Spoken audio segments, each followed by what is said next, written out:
नमस्कार दोस्तों, स्वागत है आपका आपके ही अपने यस के ग्रो इंस्टीट्यूट यूट्यूब चैनल में। दोस्तों आज है 23 जुलाई और आज के इस वीडियो में हम 23 जुलाई 2023 के करंट अफेयर के मोस्ट इम्पोर्टेंट क्वेश्चन आंसर को कवर करने वाले हैं। तो चलिए दोस्तों देर न करते हुए शुरुआत कर लेते हैं नंबर फर्स्ट क्वेश्चन से।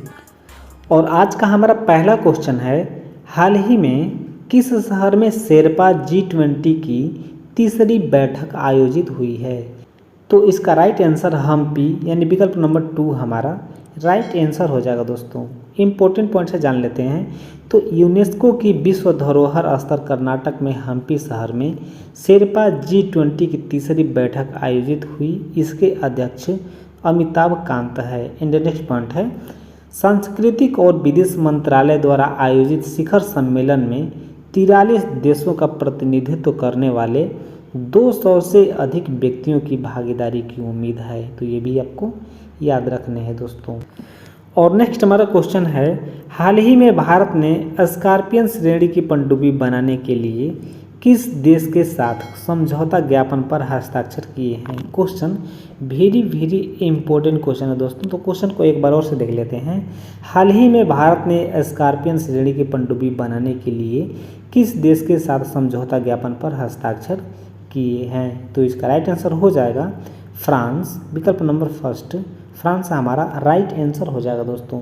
तो भारत और फ्रांस ने शुक्रवार को पहले स्कॉर्पियन पनडुब्बी निर्माण कार्यक्रम मेक इन इंडिया के मॉडल और दोनों देशों की कंपनियों के नौसैनिक विशेषज्ञता को साझा करने की सफलता की सराहना भी की है। और नेक्स्ट हमारा क्वेश्चन है, निम्नलिखित में से कौन सा देश 20 जुलाई 2023 को पारंपरिक दवाओं पर आसियान देशों के सम्मेलन की मेजबानी करेगा?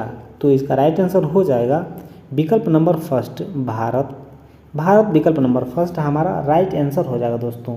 इम्पोर्टेंट पॉइंट से जान लेते हैं। तो आसियान दक्षिण पूर्वी देशों का संगठन वियतनाम, कंबोडिया सहित 10 एशियाई देशों का संगठन है और भारत आसियान रीजनल फोरम का सदस्य है। नेक्स्ट पॉइंट है, इस सम्मेलन का मुख्य उद्देश्य पारंपरिक दवाओं के क्षेत्र में भारत और आसियान देशों के बीच सहयोग और ज्ञान साझाकरण को मजबूत करना है। नेक्स्ट पॉइंट है, आसियान का मुख्यालय कहाँ है? तो आसियान का मुख्यालय है जकार्ता, इंडोनेशिया। और नेक्स्ट हमारा क्वेश्चन है, हाल ही में इकोनॉमिस्ट इंटेलिजेंस यूनिट द्वारा जारी रैंकिंग के अनुसार पाकिस्तान के किस शहर को दुनिया के सबसे कम रहने योग्य शहरों में सूचीबद्ध किया गया है?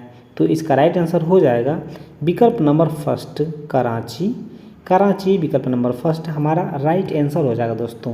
कुछ इंपॉर्टेंट पॉइंट्स भी जान लेते हैं। तो इकोनॉमिस्ट इंटेलिजेंस यूनिट द्वारा जारी रैंकिंग के अनुसार पाकिस्तान के कराची शहर को दुनिया के सबसे कम रहने योग्य शहरों में सूचीबद्ध किया गया है। नेक्स्ट पॉइंट है, इकोनॉमिस्ट इंटेलिजेंस यूनिट के ग्लोबल लिबरेटी इंडेक्स 2023 में कराची कुल 173 शहरों में से 169वें स्थान पर है। तो ये भी आपको याद रखने हैं दोस्तों। और नेक्स्ट हमारा क्वेश्चन है, हाल ही में किस राज्य के आथुर पान के पत्तों को GI टैग प्रदान किया गया है? क्वेश्चन वेरी इंपॉर्टेंट क्वेश्चन है दोस्तों। तो क्वेश्चन को एक बार और से देख लेते हैं। हाल ही में किस राज्य के आथुर पान के पत्तों को GI टैग प्रदान किया गया है? तो इसका राइट आंसर हो जाएगा तमिलनाडु। विकल्प नंबर थर्ड तमिलनाडु हमारा राइट आंसर हो जाएगा दोस्तों। क्वेश्चन को इम्पोर्टेंट पॉइंट से जान लेते हैं। तो आथुर पान अपने मसालेदार और तीखे स्वाद के लिए जाना जाता है। इसका उपयोग विशेष रूप से मंदिर उत्सवों, गृह प्रवेशों और शादियों जैसे विशेष अवसरों के दौरान किया जाता है। नेक्स्ट पॉइंट है, यह अनोखा आथुर पान विशेष रूप से तमिलनाडु के थूथुकुडी जिले में स्थित आथुर गांव में पाया जाता है। और अगला हमारा प्रश्न है, हाल ही में किस राज्य सरकार ने बढ़ते मानव हाथी संघर्ष की बढ़ती समस्या के समाधान के लिए गजह कोथा अभियान शुरू किया है? तो इसका राइट आंसर हो जाएगा असम। विकल्प नंबर फर्स्ट असम हमारा राइट आंसर हो जाएगा दोस्तों। क्वेश्चन को इम्पोर्टेंट पॉइंट से समझ लेते हैं। तो इस अभियान का मुख्य उद्देश्य निवासियों को हाथियों के व्यवहार, पारिस्थितिकी और क्षेत्र में हाथियों के सांस्कृतिक महत्व के बारे में शिक्षित करना है। असम के मुख्यमंत्री कौन है? तो असम के मुख्यमंत्री हैं हेमंत बिस्वा शर्मा। नेक्स्ट पॉइंट है, असम के राज्यपाल कौन हैं? तो असम के राज्यपाल हैं गुलाब चंद कटारिया। तो ये भी आपको याद रखने हैं दोस्तों। और अगला हमारा प्रश्न है, हाल ही में किस राज्य की कुई भाषा को भारतीय संविधान की 8वीं अनुसूची में शामिल करने की सिफारिश की गई है? क्वेश्चन वेरी इंपॉर्टेंट क्वेश्चन है दोस्तों। तो क्वेश्चन एक बार और से देख लेते हैं। हाल ही में किस राज्य की कुई भाषा को भारतीय संविधान की 8वीं अनुसूची में शामिल करने की सिफारिश की गई है? तो इसका राइट आंसर हो जाएगा उड़ीसा, विकल्प नंबर 3 उड़ीसा हमारा राइट आंसर हो जाएगा दोस्तों। कुछ इंपॉर्टेंट पॉइंट्स भी जान लेते हैं। तो संविधान की 8वीं अनुसूची में कोई भाषा को शामिल किए जाने से इसके संरक्षण, संवर्धन एवं प्रसार में भी मदद मिलेगी। नेक्स्ट पॉइंट है, कोई भाषा को शामिल करने का लाभ लगभग 7 लाख से अधिक कोई भाषा के लोगों को मिलेगा। नेक्स्ट पॉइंट है, वर्तमान में संविधान की 8वीं अनुसूची में 22 भाषाएं शामिल हैं। तो ये भी आपको याद रखना है दोस्तों। और नेक्स्ट हमारा क्वेश्चन है, हाल ही में एशियाई एथलेटिक्स चैंपियनशिप 2023 में किस एथलेटिक्स ने 3000 मीटर स्टीपल चेंज प्रतियोगिता में स्वर्ण पदक जीता है? तो इसका राइट आंसर हो जाएगा विकल्प नंबर 2 पारुल चौधरी। पारुल चौधरी विकल्प नंबर 2 हमारा राइट आंसर हो जाएगा दोस्तों। तो पारुल चौधरी ने इससे पहले 2019 में 5000 मीटर दौड़ में कांस्य पदक हासिल किया था, लेकिन 3000 मीटर स्टीपल चेंज में 2 बार पदक जीतने से चूक गई थी। नेक्स्ट पॉइंट है, शैली सिंह ने महिलाओं की लंबी कूद यानी लॉन्ग जंप में 6.54 मीटर की छलांग लगाकर रजत पदक जीता है। तो ये भी आपको याद रखना है दोस्तों। और अगला हमारा प्रश्न है, भारत और संयुक्त अरब अमीरात के बीच सीमा पार लेन देन के लिए स्थानीय मुद्राओं के उपयोग को बढ़ावा देने के लिए किन 2 केंद्रीय बैंकों ने समझौता ज्ञापन पर हस्ताक्षर किए हैं? क्वेश्चन एक बार और से देख लेते हैं। ये क्वेश्चन मोस्ट इम्पोर्टेंट क्वेश्चन है दोस्तों। इस क्वेश्चन को आप स्टार मार्क के लिस्ट में रख सकते हैं। तो क्वेश्चन है, भारत और संयुक्त अरब अमीरात के बीच सीमा पार लेन देन के लिए स्थानीय मुद्राओं के उपयोग को बढ़ावा देने के लिए किन 2 केंद्रीय बैंकों ने समझौता ज्ञापन पर हस्ताक्षर किए हैं? तो इसका राइट आंसर हो जाएगा विकल्प नंबर 2 भारतीय रिजर्व बैंक और यूएई सेंट्रल बैंक। विकल्प नंबर 2 हमारा राइट आंसर हो जाएगा दोस्तों। क्वेश्चन को इंपॉर्टेंट पॉइंट से समझ लेते हैं। तो भारतीय रिजर्व बैंक और यूएई सेंट्रल बैंक भारत और संयुक्त अरब अमीरात ने 15 जुलाई 2023 को अपनी मुद्राओं में व्यापार निपटान शुरू करने और भारतीय एकीकृत भुगतान इंटरफेस को संयुक्त अरब अमीरात के त्वरित भुगतान प्लेटफॉर्म के साथ जोड़ने पर सहमति व्यक्त की है। तो ये भी आपको याद रखना है दोस्तों। और अगला हमारा प्रश्न है, हाल ही में भारत सरकार ने किस देश की मदद से पर्वतीय सड़क बुनियादी ढांचे के लिए दिशा निर्देश विकसित किए हैं? तो इसका राइट आंसर हो जाएगा जापान। विकल्प नंबर 2 जापान हमारा राइट आंसर हो जाएगा दोस्तों। और अगला हमारा प्रश्न है, हाल ही में संयुक्त समुद्री अभ्यास ऑपरेशन सर्दर्न रेडीनेस 2023 में भारतीय नौसेना का कौन सा समुद्री जहाज इस बहुराष्ट्रीय अभ्यास का हिस्सा बना है? तो इसका राइट आंसर हो जाएगा विकल्प नंबर 2 INS सुनियाना।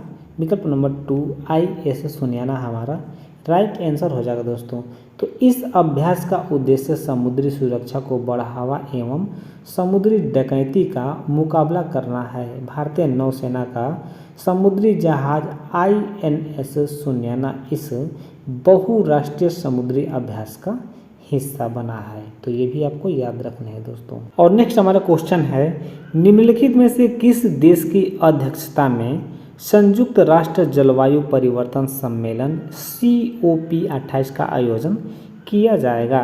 तो इसका राइट आंसर हो जाएगा विकल्प नंबर 3 संयुक्त अरब अमीरात।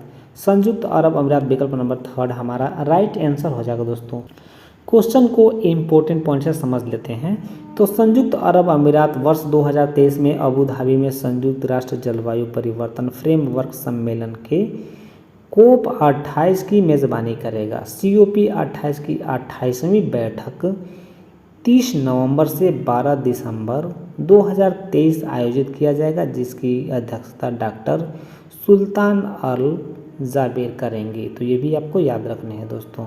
और नेक्स्ट हमारा क्वेश्चन है, विश्व सर्प दिवस यानी वर्ल्ड स्नेक डे किस तिथि को मनाया जाता है?